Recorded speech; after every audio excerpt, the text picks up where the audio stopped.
নজর রাখবো পরবর্তী সংবাদে।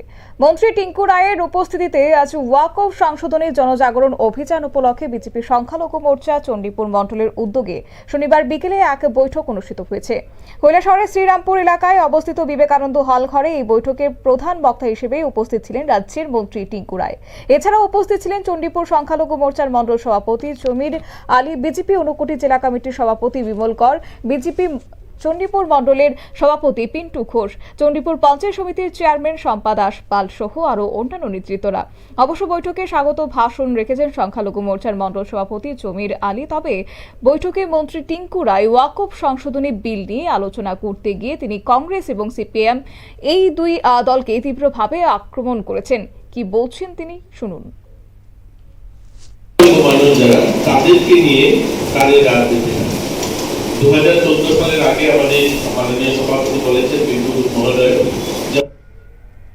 মন্ত্রী টিঙ্কু রায়ের বক্তব্য আপনারা শুনলেন। একই সঙ্গে দেশের স্বাধীনতার পর থেকে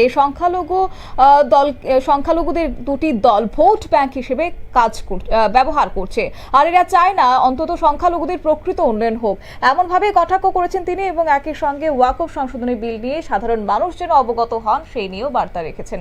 নিয়ে নিচ্ছে ছোট্ট একটি বিজ্ঞাপন বিরতির সঙ্গে থাকুন।